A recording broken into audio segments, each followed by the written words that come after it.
Vós sois o sal da terra, vós sois a luz do mundo. Inspirados nesta mensagem bíblica, nós estamos, como Igreja do Brasil, vivendo o Ano Nacional do Laicato. E é também inspirado nesta mesma motivação que chegamos até você, que queremos entrar em sua casa, que queremos compartilhar com você a experiência dos discípulos e discípulas do Senhor, cristãos, que vivem numa outra realidade, que vivem naquela terra que Jesus viveu e que as muitas dificuldades que aparecem na vida deles não os impede. Para nós que estamos aqui, é importante a gente também conhecer esta experiência. Em toda a minha vida, eu só atravessei a fronteira da cidade 2 vezes. Não podemos ver o mar, porque não temos autorização para isso. Eles destruíram muitas cruzes e símbolos cristãos e atiraram pedras num grupo cristão que ia ser batizado. A nossa igreja é uma igreja de esperança.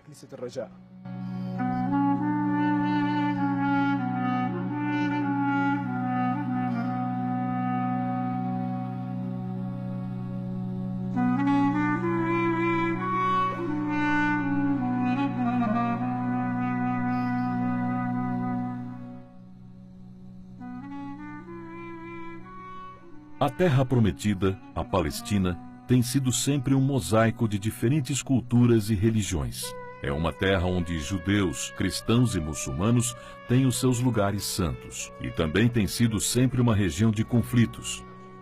Na esteira desses conflitos, por trás de um véu de silêncio, os cristãos estão lenta, mas efetivamente, sendo expulsos do berço de sua fé. Os estados de Israel e o território da autoridade palestina são considerados a Terra Santa pelos cristãos, já que é aqui que estão situados os locais e as cidades sagradas cristãs mais importantes. O cristianismo era uma das maiores religiões da região até a conquista árabe, no século VII. Atualmente, após séculos de conflitos e por mais complicada que a situação dos cristãos tenha se tornado, é do conhecimento geral que a população cristã da região está em sério declínio. Em 1947, as Nações Unidas dividiram a região da Palestina no Estado de Israel e da Autoridade Nacional Palestina, cedendo aos judeus 55% da terra.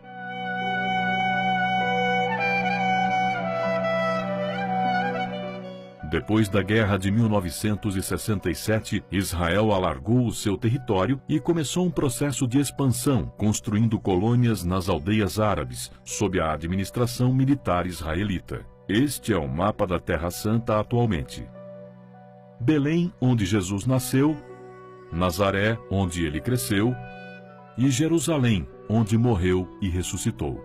Em Jerusalém, em 1905, os cristãos constituíam 25% da população. Atualmente são menos de 2%. Nazaré, dentro do Estado de Israel, era, antes de 1948, uma cidade com uma evidente maioria cristã.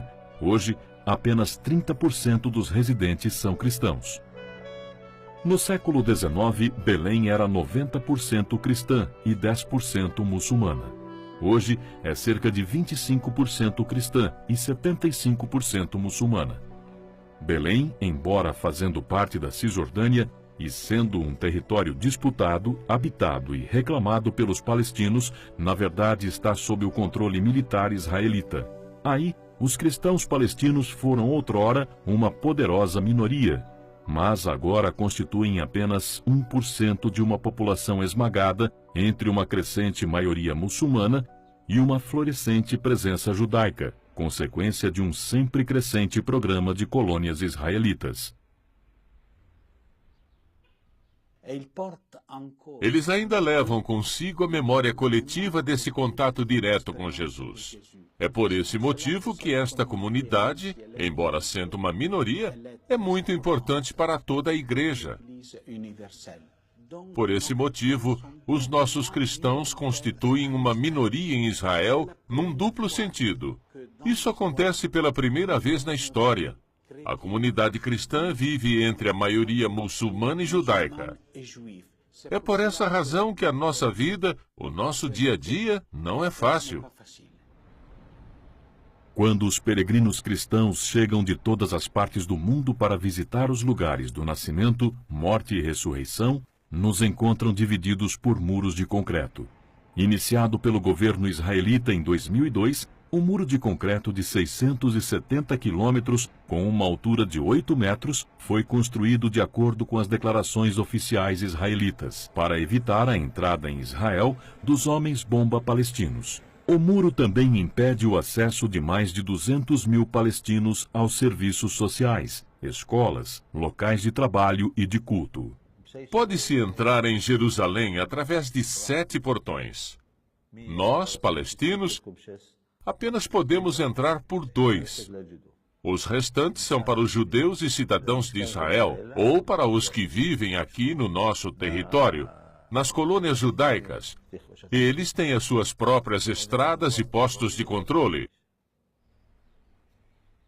As igrejas aqui têm uma lista dos seus fiéis que apresentam às autoridades israelitas, que por sua vez selecionam pessoas que nunca tiveram problemas com a lei. Não apenas eles, mas também os seus familiares. Contudo, isto não significa que automaticamente todos os cristãos recebam passe livre nos feriados religiosos.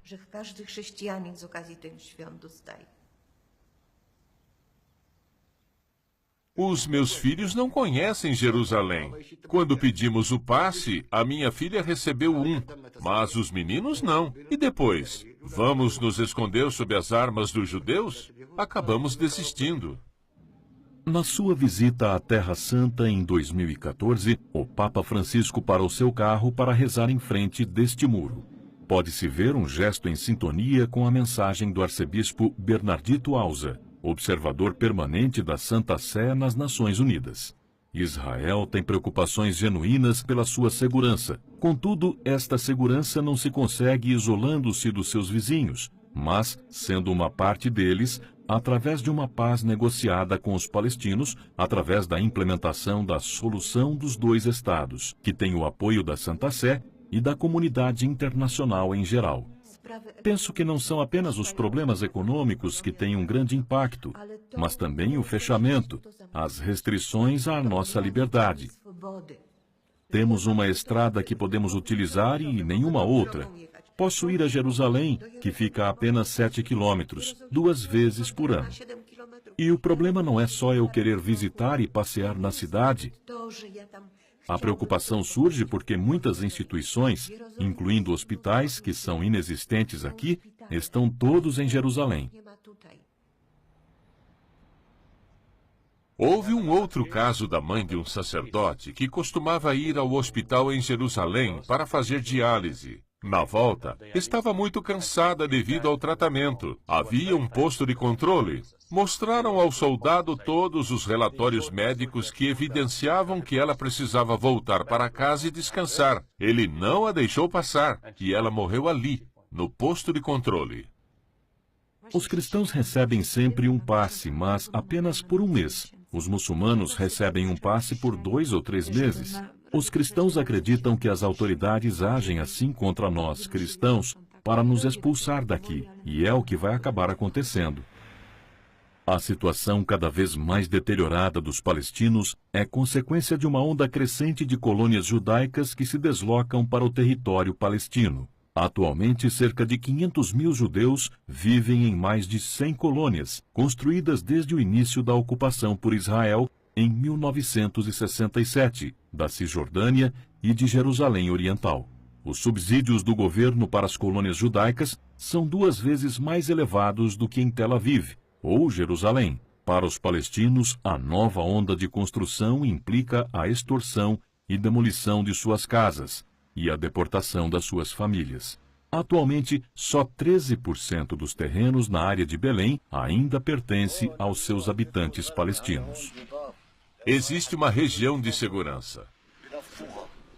É proibida a entrada de qualquer pessoa porque está fechada para os moradores das colônias. Eles verificam se existem marcas no chão. É tudo controlado por câmeras. Tudo isto pertence à Palestina. Eles constroem casas e dão apartamentos. E continuam trazendo-os de fora.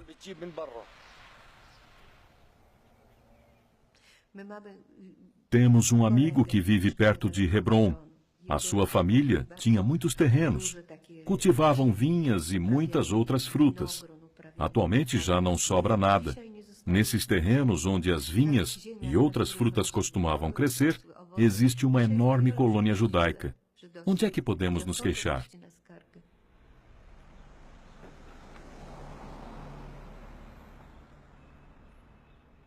Uma enorme dificuldade para todos os palestinos são também as limitações de Israel ao abastecimento de eletricidade e água. Há 20 dias que não temos água. Antes de morrer, o meu pai cavou um grande poço suficiente para termos água para o banho. Mas os efeitos da seca podem ser vistos em frente à casa, pois as plantas murcharam. Trazer água em tanques é muito caro. Além disso, os tanques não estão limpos. Não queremos arriscar. Sem água, a vida é muito difícil. Com a eletricidade é a mesma situação. E os palestinos não estão autorizados a ter geradores de eletricidade. A conta é muito alta e temos muitas dívidas. Outro fenômeno que entristece os cristãos é a violência de que são vítimas. Somos ameaçados pelos que vivem nas colônias. Eles nos atacam, não nos deixam ir para os nossos campos. Queimam as nossas oliveiras. Em muitos lugares atacam os cidadãos palestinos e até disparam sobre eles. De acordo com o Gabinete de Coordenação dos Assuntos Humanitários das Nações Unidas, os ataques contra os locais de cultos cristãos quase quadruplicaram entre 2006 e 2014.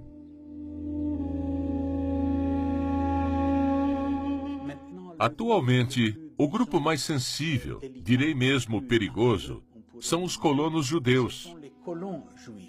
Criaram uma espécie de grupo chamado Price Tag, que significa preço a pagar. Na sua opinião, e de acordo com a sua tradição, a nossa presença é inaceitável. Pintam muitos grafites nas paredes e nos carros, e já destruíram muitas cruzes e símbolos cristãos.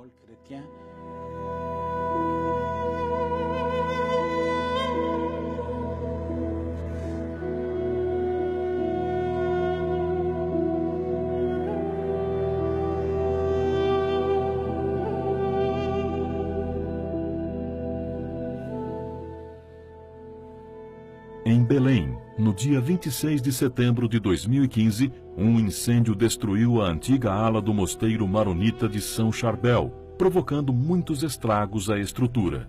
De acordo com as investigações preliminares, uma declaração emitida pela polícia e pelo chanceler do Patriarcado Maronita de Jerusalém, tratou-se de incêndio premeditado.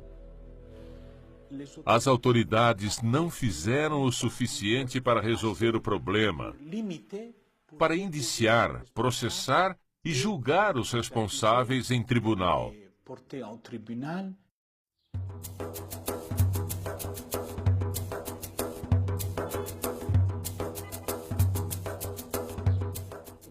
Atualmente, nas prisões israelitas e nos campos de detenção, existem mais de 6.000 palestinos. Há muitas doenças graves. Há quem esteja morrendo nas prisões israelitas e ninguém pode fazer nada. O mundo moderno, o mundo democrático que conhecemos na Europa e nos Estados Unidos, está em silêncio. Não só a violência contra os cristãos e outras minorias é raramente punida. como também as forças militares mantêm sob vigilância as aldeias onde vivem os cristãos. Na realidade, há um crescente número de detenções de palestinos como parte da política de segurança de Israel.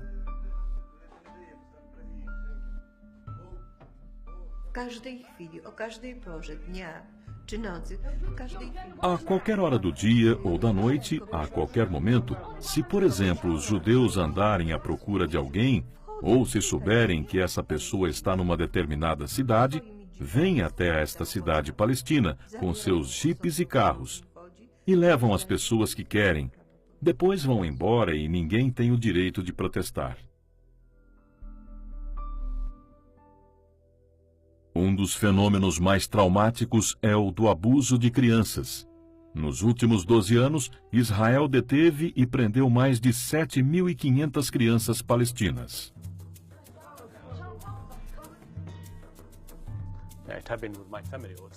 Também aconteceu na minha família. Vieram buscar 2 dos meus irmãos na nossa casa. Os levaram porque constituíam um perigo para o Estado de Israel. Foi o que disseram. Passaram 2 anos da sua vida na prisão. O meu irmão mais novo, de 15 anos, era apenas uma criança e o levaram para a prisão.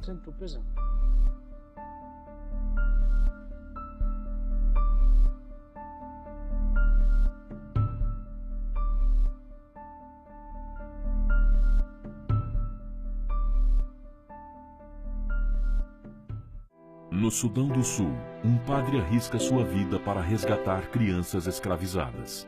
No Oriente Médio, milhares de famílias cristãs, ameaçadas pelo terrorismo, encontram refúgio em abrigos criados pelos bispos. Na cidade de São Paulo, missionários passam a noite nas ruas procurando restaurar a dignidade daqueles que se perderam nos vícios. Tudo isso você pode ver mensalmente no Eco do Amor, o informativo gratuito da Fundação Pontifícia ACN. Ligue agora para 0800 77 099 27 ou acesse o site acn.org.br e peça para receber gratuitamente o seu Eco do Amor. Você vai conhecer os projetos apoiados pela ACN e fazer parte desse grandioso trabalho missionário presente em mais de 140 países.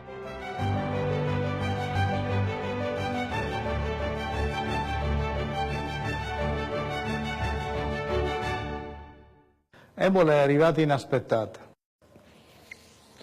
Si sentiva che lontano c'era questa malattia che veniva, ma chi avrebbe mai pensato che bastava che una persona si muovesse e arrivasse qui per portare una diffusione così violenta di questa...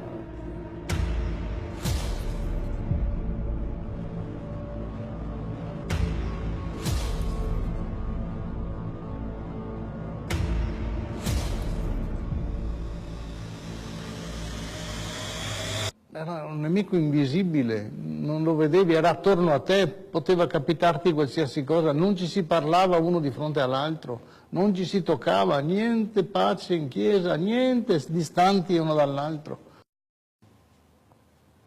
C'era una paura del contagio incredibile.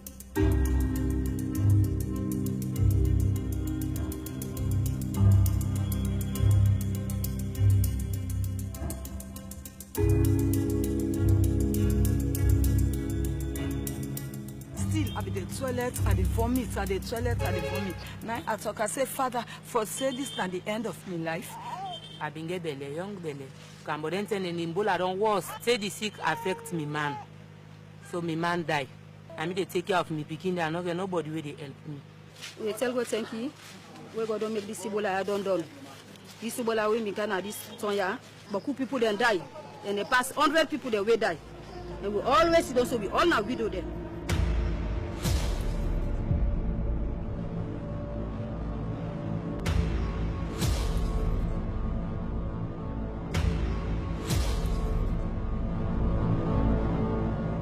Bambini che piangevano in casa perché i genitori erano morti, nessuno li consolava e nessuno entrava in quella casa perché c'era Ebola. Come si fa?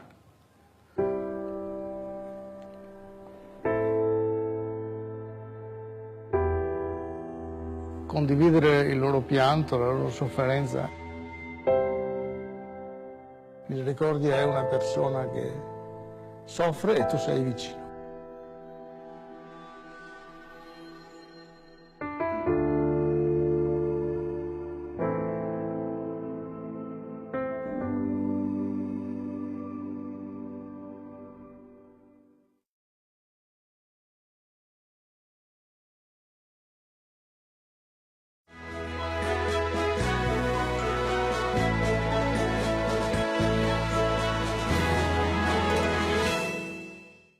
Assim como eu, talvez você também, ouvinte, talvez você se pergunte, por que trazer presente a situação de pessoas tão distantes de nós? Por que não trazer aqui presente situações de pessoas que vivem os dramas presentes em nosso Brasil? Mas a vida cristã não é um olhar simplesmente sobre nós, sobre nossa situação. É também saber olhar a situação de outros. Nós vamos tentar entender por que os cristãos vivem situações tão difíceis naquela terra que deveria ser a terra onde tudo do cristianismo aconteceria numa realidade um pouco mais favorável. Nós temos ali, como podemos acompanhar também na reportagem de hoje, a situação dos cristãos que vivem na Palestina, sem direito, sem a expressão de sua própria fé, como deveria ser, crianças que são arrastadas de sua família, presas, e não podem viver a liberdade da vida como criança. Não pode crescer, não pode viver as brincadeiras, não pode ter os seus sonhos realmente assumidos e desenvolvidos.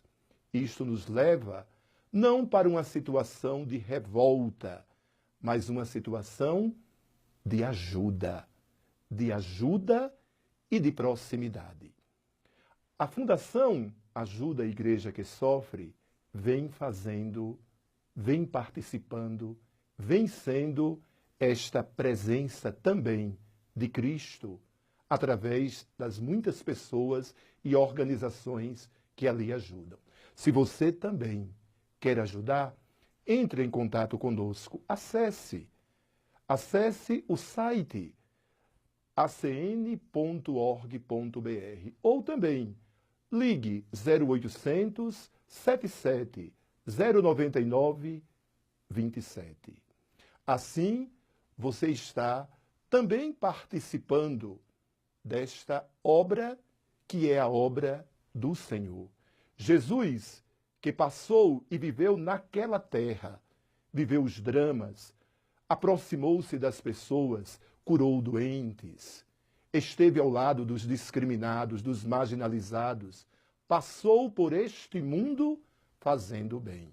É Ele que nos chama para que nós tenhamos também o Evangelho, não apenas na mente, mas principalmente no coração. Convido você para, neste momento, rezar junto comigo. Senhor Jesus Cristo, que enviaste para nós a Tua palavra e fostes para nós palavra de amor.